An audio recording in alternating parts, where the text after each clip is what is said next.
کہ اس نے تم سے تمہارے ہی لیے جوڑا بنایا تاکہ تم اس سے سکون حاصل کرو۔ شادی کیا ہوتی ہے؟ ایک مرد اور ایک عورت کے درمیان شرعی گواہوں کی موجودگی میں اللہ کے نام پر معاہدہ ہونا، اس کو شادی کہتے ہیں۔ یہ جو ایگریمنٹ ہوتا ہے، نکاح ہوتا ہے، یہ اللہ کے نام پر ہوتا ہے۔ اللہ تعالیٰ ہی کا نام اتنا اچھا ہے کہ وہ حرام کو حلال کر دیتا ہے۔ آپ دیکھیں، قربانی کے جان پر اللہ کا نام نہ لیا جائے تو وہ حرام۔ اسی طرح مرد اور عورت کے تعلق کے درمیان اللہ کا نام آئے گا تو عورت حلال ہوگی، وگرنہ دونوں کا ملنا ایک دوسرے کے ساتھ حرام ہوگا۔ قربان جائیں اس پروردگار کے نام پر کہ جس کا نام اتنی برکتوں والا۔ فرمایا وَاتَّقُوا اللَّهَ الَّذِي تَسَاءَلُونَ بِهِ وَالْأَرْحَامَ۔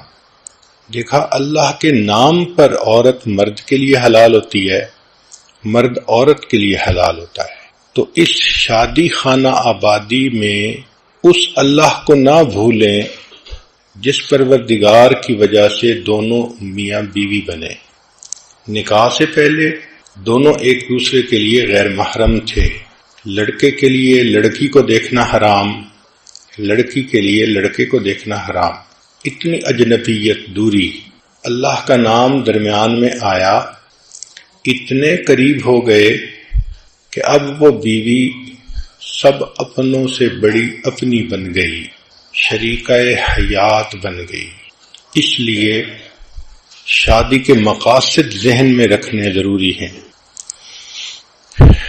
کہ یہ ایک بندھن ہے جو ایک مرد اور عورت کے درمیان ہوتا ہے گواہوں کی موجودگی میں اللہ کے نام پر۔ کہتے ہیں کہ wedding rings are the world's smallest handcuffs, کہ یہ جو ویڈنگ کی رنگ ہوتی ہے یہ دنیا کی سب سے چھوٹی ہتھ کڑی ہوتی ہے، دونوں ایک بندھن میں بندھ جاتے ہیں۔ قرآن مجید میں اللہ تعالیٰ فرماتے ہیں وَأَخَذْنَ مِنْكُمْ مِيثَاقًا غَلِيظًا، اور وہ تم سے ایک پکا عہد لے چکی ہیں، کمٹمنٹ لے چکی ہیں۔ چنانچہ شادی کے مقاصد میں سب سے پہلا مقصد ہے گناہوں سے بچنا۔ خاوند بیوی کے ذریعے گناہوں سے بچے اور بیوی خاوند کے ذریعے سے گناہوں سے بچے، یہ شادی کے مقاصد میں سے سب سے پہلا مقصد ہے۔ اور دوسرا مقصد ہے ایمان کو مکمل کرنا، کیونکہ نبی علیہ السلام نے ارشاد فرمایا النکاح نصف الایمان، نکاح آدھا ایمان ہے۔ شادی سے پہلے انسان جتنا ہی نیک بن جائے ابھی آدھے ایمان پر عمل کر رہا ہے، نکاح ہونے کے بعد اب ایمان کی تکمیل ہو جاتی ہے۔ اس لیے اللہ تعالیٰ بندے کے اعمال کا اجر بڑھا دیتے ہیں۔ حدیث مبارکہ میں ہے کہ شادی سے پہلے ایک نماز پڑھیں تو ایک نماز کا ثواب، اور شادی ہونے کے بعد ایک نماز پڑھیں تو 21 نمازوں کا ثواب، اور بعض روایات میں 42 نمازوں کا ثواب۔ تو اعمال کا اجر بڑھ جاتا ہے۔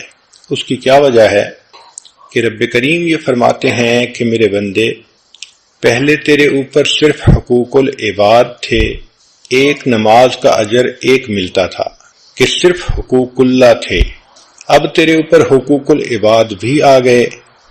ان حقوق العباد کو پورا کرتے ہوئے جب تم میرے حقوق کو بھی پورا کرو گے، میں پروردگار اعمال کی قیمت بڑھا دوں گا۔ تو شادی کے مقاصد میں سے پہلا، میاں بیوی ایک دوسرے کے ذریعے سے گناہوں سے بچیں، اور دوسرا ایمان کی تکمیل ہو، اعمال کا اجر بڑھ جائے۔ تیسرا کہ دونوں کو عزت مل جائے۔ جب شادی ہو جاتی ہے تو خاوند بیوی کے لیے عزت کا سبب بنتا ہے، بیوی خاوند کے لیے عزت کا سبب بنتی ہے۔ پھر چوتھا مقصد محبت کا ملنا، کہ میاں بیوی دونوں ایک دوسرے کو محبتیں دیتے ہیں، محبتیں تقسیم کرتے ہیں، اور محبتوں بھری زندگی ہوتی ہے۔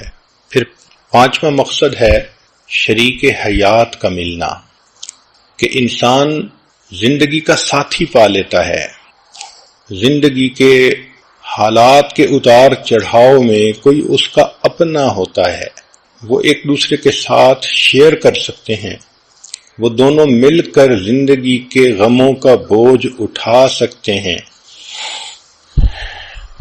پھر چھٹا مقصد ہوتا ہے اولاد کا ہونا، چنانچہ فطری خواہش ہے ہر انسان کی کہ اولاد ہو، اس لیے انبیاء کرام جیسی بزرگ ہستیاں بھی اللہ سے اولاد کے لیے دعائیں مانگتی رہیں۔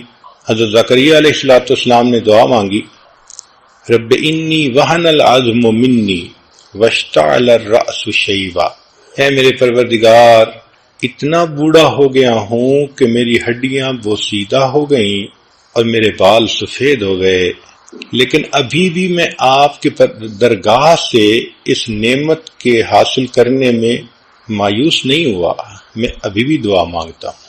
تو دیکھو بڑھاپے میں بھی انسان کی یہ تمنا ہوتی ہے، اسی طرح ہر عورت کے دل کی فطری خواہش ہوتی ہے کہ اللہ مجھے اولاد کی نعمت عطا فرمائے۔ اور ساتواں مقصد ہوتا ہے پرسکون زندگی گزارنا۔ اس لفظ کو سمجھنے کی کوشش کریں کہ آج کل ذہنوں میں یہ بات سما گئی کہ کوئی غم ہونا ہی نہیں چاہیے، پریشانی ہونی ہی نہیں چاہیے۔ ایک کافر کی سوچ اور ہوتی ہے، مومن کی سوچ اور ہوتی ہے۔ کافر یوں سوچے کہ کوئی پریشانی نہیں ہونی چاہیے تو وہ سوچ سکتا ہے، مگر مومن تو جانتا ہے کہ دنیا دارالمحن امتحان گاہ ہے، اور اس امتحان گاہ میں حالات عدلتے بدلتے ہیں، کبھی اللہ خوشی دے کر آزماتے ہیں، کبھی غم دے کر، کبھی صحت دے کر، کبھی بیماری دے کر۔ تو حالات کے اتار چڑھاؤ کو ایکسپیکٹ کرنا چاہیے۔ دنیا کی زندگی پھولوں کی سیج نہیں ہے، امتحان گاہ ہے۔ آپ کیا سمجھتی ہیں کہ جو دنیا کے بادشاہ ہوتے ہیں ان کو پریشانیاں نہیں ہوتی؟ توبہ توبہ، اتنے پریشان کہ ان کی پریشانیاں کسی شہر کے لوگوں میں تقسیم کر دیں تو شہر کے سارے لوگ پریشان ہو جائیں۔ تو مقصد سمجھیں کہ سکون پانا۔ تو میاں بیوی دونوں پرسکون ہوتے ہیں، اگرچہ تنگی ہو، اگرچہ پریشانی ہو، اگرچہ بیماری ہو۔ تو ان چیزوں کا ہونا الگ بات ہے اور دلی سکون ہونا یہ الگ بات ہے۔ جب انسان کو یہ محسوس ہوتا ہے نا کہ میں اکیلا نہیں، میرے ساتھ کوئی اور بھی ہے، تو پھر پریشانی نہیں لگتی، پھر دل پر سکون ہوتا ہے۔ اس لیے شریعت نے اتنا خوبصورت لفظ استعمال کیا کہ ایک لفظ سے شادی کا مقصد واضح فرما دیا۔ چنانچہ شادی ہونے کے بعد میاں بیوی مل کر قدم اٹھاتے ہیں، being together, sharing together, doing things together، یہ پھر ان کی زندگی کا اصول بن جاتا ہے۔ اب ہم پرسکون ازدواجی زندگی کیسے حاصل کریں؟ آئیے قرآن مجید کی تعلیمات کو سامنے رکھ کر اس مضمون کی تفصیلات سنیں۔ سب سے پہلے وَمِنْ آیَاتِهِ، اللہ تعالیٰ فرماتے ہیں کہ یہ اللہ کی نشانیوں میں سے ہے۔ تو خاوند بیوی کے لیے اللہ کی نشانی اور بیوی خاوند کے لیے اللہ کی نشانی۔ واقعی اگر اللہ نے میاں بیوی کو نہ بنایا ہوتا تو ہر ایک کی زندگی ادھوری ہوتی، ہر ایک کی زندگی میں خلا ہوتا۔ تو اس سے انسان عزت کرے، خاوند بیوی کی عزت کرے کہ میرے اللہ نے اس کو میری زندگی کے لیے بنایا ہے، اور بیوی اپنے خاوند کی عزت کرے۔ اور اس بات کو ذہن میں رکھیں کہ ہمارے درمیان جو نکاح کا معاہدہ ہے وہ اللہ کے نام پر ہے۔ اس لیے سورہ نساء پڑھیے تو آپ کو ہر چند آیتوں کے بعد ملے گا واتقوا اللہ، واتقوا اللہ، اللہ سے ڈرو، اللہ سے ڈرو، کیونکہ اللہ تعالیٰ جانتے تھے کہ میاں بیوی کا ریلیشن شپ اتنا ڈیلیکیٹ ہوتا ہے کہ اگر بندے کے دل میں اللہ کا خوف نہ ہو تو وہ ظاہر میں سچا بھی بنتا ہے مگر دوسرے کی دل آزاری بھی کر رہا ہوتا ہے۔ اس لیے اللہ نے فرمایا کہ تم مخلوق کا خیال مت رکھو، تمہارا معاملہ اللہ کے ساتھ ہے جو دلوں کے بھید جاننے والا ہے۔ So Allah is the witness to all thoughts, intentions and actions. تم جو کر رہے ہو، تمہارے من میں کیا نیت ہے، اس کو اللہ جانتا ہے۔ آگے فرمایا وَجَعَلَ بَيْنَكُمْ مَوَدَّةً وَرَحْمَةً، اور اللہ نے تمہارے درمیان محبت پیدا کر دی۔ مودت کہتے ہیں محبت کو۔ چنانچہ میاں بیوی کو ایک دوسرے سے فزیکل اور ایموشنل دونوں طرح کی محبت چاہیے ہوتی ہے۔ اس لیے میاں بیوی آل سیزن فرینڈز ہوتے ہیں۔ یہ صرف بہار کے دوست نہیں ہوتے، یہ آل سیزن فرینڈز ہوتے ہیں، اور یہ فرینڈشپ آپس میں بلٹ اپ کرنی پڑتی ہے، اس پر انویسٹ کرنا پڑتا ہے۔ جتنا ایک دوسرے کی خاطر انویسٹمنٹ کریں گے اتنا یہ محبت مضبوط ہوتی چلی جائے گی۔ ایک دوسرے کو ٹائم دینا، ایفرٹس دینا، کیئر دینا، سپورٹ دینا، ایک دوسرے کے کام کرنا، ایک دوسرے کی ضروریات زندگی میں دلچسپی لینا، اس سے شادی کا بندھن مضبوط ہو جاتا ہے۔ یوں سمجھ لیں کہ میاں بیوی کا ایک ایموشنل بینک اکاؤنٹ ہوتا ہے، جتنا وہ اس کے اندر ان پٹ ڈالتے رہتے ہیں اتنا ان کی شادی پرسکون ہوتی ہے۔ Love is directly proportional to investment. جس چیز پر جان، مال، وقت لگتا ہے اس کی محبت دل میں آتی ہے، یہ اصول ہے۔ اس کی مثال سن لیجئے، ماں بیٹے کے اوپر کتنی انویسٹمنٹ کرتی ہے۔ 24 گھنٹے کی خادمہ، پہلے کھلاتی ہے بعد میں کھاتی ہے، پہلے پلاتی ہے بعد میں پیتی ہے، پہلے بچے کو سلاتی ہے بعد میں خود سوتی ہے۔ کتنی تھکی ہوئی کیوں نہ ہو، بچے کی آواز آنے پر فوراً اٹھ کھڑی ہوتی ہے اور بچے کی ضرورت کو پورا کرتی ہے۔ تو جب ماں بیٹے کو دودھ پلاتی ہے، اس کی کیئر کرتی ہے، لک آفٹر کرتی ہے، اتنا اس پر انویسٹمنٹ کرتی ہے تو بچے کی محبت بھی اس کے دل میں آ جاتی ہے۔ اتنی ٹچی ہوتی ہے، اپنی تکلیف گوارا کر لیتی ہے، بچے کی تکلیف اس سے گوارا نہیں ہوتی۔ انسان تو انسان، جانوروں میں بھی ہم نے دیکھا کہ مدر اپنے بیبی کے بارے میں کتنی پوزیسو ہوتی ہے، پروٹیکٹیو ہوتی ہے۔ اس کی بنیاد کیا کہ ماں کی انویسٹمنٹ ہوئی ہوتی ہے۔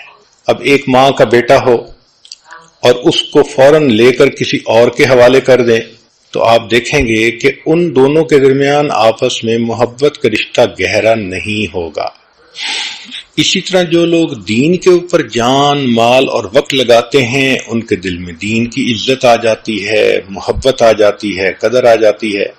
آج کے مرد لوگ بزنس پر اپنا وقت لگاتے ہیں، مال لگاتے ہیں، تو ان کو بزنس سے کتنی محبت ہوتی ہے۔ تو یہ ذہن میں رکھیں کہ جتنا ایک دوسرے کے لیے وقت دیں گے، قربانی دیں گے، ایک دوسرے کا خیال رکھیں گے، ایفرٹس کریں گے، اتنا یہ شادی کا رشتہ مضبوط ہوگا اور یہ محبت گہری سے زیادہ اور گہری ہوتی چلی جائے گی۔ تو میاں بیوی ایک دوسرے کو اون کریں۔ جہاں ایک دوسرے کی خاطر قربانیاں نہیں ہوتی وہاں تعلق کمزور ہوتا ہے۔ چنانچہ ایک واقعہ ہے، ایک لڑکی زینب کی شادی ہوئی اور اس کو ساس ایسی ملی کہ اللہ کی پناہ، چھوٹی چھوٹی بات پہ تنقید کرنے والی، سمجھانے والی، بتانے والی۔ میاں بیوی آپس میں بہت خوش تھے، مگر ساس ہر وقت کوئی نہ کوئی مشورہ دیتی تھی، کوئی پوائنٹ نکال لیتی تھی جس سے اس بچی کا دل دکھتا تھا، اس کا دل تنگ ہوتا تھا۔ چنانچہ 1 سال اس نے جب گزارا تو اس نتیجے پر یہ پہنچی کہ اس ساس کی موجودگی میں میری زندگی کبھی خوش نہیں گزر سکتی۔ تو اس کے دل میں ایک نفرت آ گئی، دشمنی آ گئی، اناد آ گیا۔ یہ ایک آنکھ اپنی ساس کو نہیں دیکھنا چاہتی تھی، اس کا دل چاہتا تھا زمین پھٹے اور یہ بوڑھی عورت اندر اتر جائے، میری جان چھوٹ جائے اس سے۔ ایک دن یہ بیمار تھی تو حکیم کے پاس گئی دوائی لینے کے لیے، تو وہاں اس کے دل میں شیطان نے یہ بات ڈالی کہ کیوں نہ حکیم صاحب سے میں کوئی ایسی دوائی لے لوں کہ جس کی وجہ سے میری ساس مر ہی جائے، میری جان چھوٹ جائے۔ چنانچہ اس نے رو دھو کر حکیم کو بتایا، میں بہت دکھی ہوں، میں بہت پریشان ہوں، آپ میری ہیلپ کریں، مجھے کوئی دوائی ایسی دیں جو میں ساس کو کھلاؤں اور میری جان چھوٹ جائے۔ حکیم سمجھدار تھا، اس نے کہا بہت اچھا، میں تمہیں دوائی تو دے دیتا ہوں، لیکن ایک بات ذہن میں رکھنا کہ اگر ایسی دوائی دی کہ فوری اثر کرے تو تمہارے نام لگ جائے گا، تمہارے اوپر لوگ شک کریں گے، تم اس کے قتل کرنے والی بن جاؤ گی۔ اس نے کہا بات